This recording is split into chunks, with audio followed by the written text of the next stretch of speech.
ఉన్నప్పుడే ప్రపంచం ప్రశాంతం ఉందని చెప్తున్నారు. అలాంటప్పుడు ఒక మహిళని కూడా చూడకుండా కొట్టడం దానికి కారణం ఏంటి? దాని పూర్వపరాల తర్వాత దాడి జరగడానికి కారణం ఆ యొక్క సర్టన్ చర్చి. కాబట్టి ఆ చర్చి తొలగించాలని ఏం కావాలి?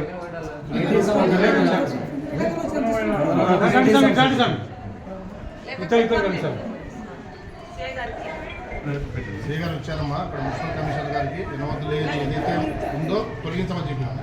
కానీ మీ బాధ్యత తొలగించే బాధ్యత మీకు ఉండదు. కానీ ఎండోమెంట్ భూమిలో అనుమతులు లేకుండా ఎట్లా కట్టారు? ఎండోమెంట్ అంటే ప్రభుత్వ ఆస్తి, ఎండోమెంట్ ఆస్తి కాపాడే బాధ్యత ఎవరిది? ఈ మన తాలూకాకు ఫస్ట్ క్లాస్ బెనిఫిట్ ఎంఆర్ఓ.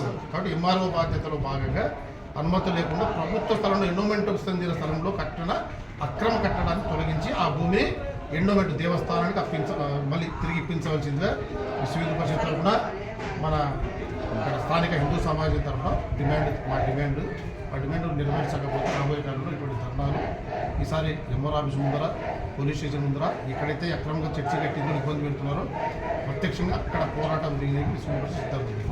మీరు మాకు లేదు కాబట్టి మా తరఫున మీరు వచ్చి ఆ సీరియస్నెస్ తెలియజేసి వచ్చినాక తెలియజేసి ఎందుకంటే గట్టిగా ఉన్నారు, ఎండోమెంట్ భూమి కాపాడే బాధ్యతలో భాగంగా తర్వాత ఎంఆర్ఓ గారు ఒక 2-3 మాటలు చెప్పి మా దృష్టికి వచ్చింది. వాటి ఒక గుడి కానీ మసీద్ కానీ అందరూ వినండి.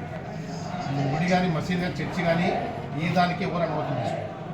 కానీ ఈ గుడి మూలంగా నా ప్రార్థనకు ఇబ్బంది వచ్చింది, ఈ దేవరం మూలంగా నా ఊరికి పట్టడం వచ్చిందని ఈ క్రిస్టియన్ కానీ ముస్లిం కానీ ఎప్పుడన్నా ఎక్కడ కంప్లైంట్ ఇచ్చారు?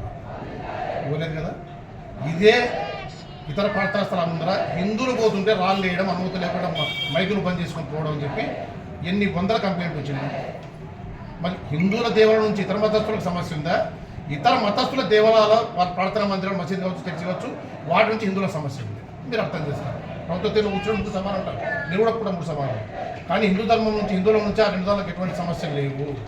సమస్య వచ్చేదల్లా హిందువులు ఊరేపు కానీ లాస్ట్కు చావు మేరలు తీసుకుపోతున్నా నా చర్చి ముందర వాయించకూడదు, నా మసీదు ముందర వాయించకూడదు నిలబెట్టే సందర్భాలు మీకు ఎన్ని కంప్లైంట్ అని కంప్లైంట్ ఇస్తారు. ఒక 1000 కంప్లైంట్ ఇస్తారు. ఇదే ఇక్కడ వెలుగొండలో జరిగింది. నా చర్చి ముందర ప్రపంచమంతా జరుపుకునే వినాయక చవితి ఉత్సవంలో డబ్బులు వాయించకుండా పోవాలని అనుమతులు చర్చి వాళ్ళు వచ్చి నిలబెడతారు. మరి దీన్ని ఎట్లా చూద్దాం మనం? కాబట్టి మీరు ప్రభుత్వంలో బాధ్యత ఉన్నది సంతోషం, కానీ సమస్య ఎందుకు ఆర్థికంగా చూసి అనుమతులు ఎందుకు నిలబెట్టాలి? అదే మాకు ఎవరైనా హిందువులు వాళ్ళు కంప్లైంట్ ఇచ్చారనుకోండి, మామూలు యాక్షన్ తీసుకోండి. మేము దాన్ని ఉద్దానం ఖండించండి. బయటకు వస్తే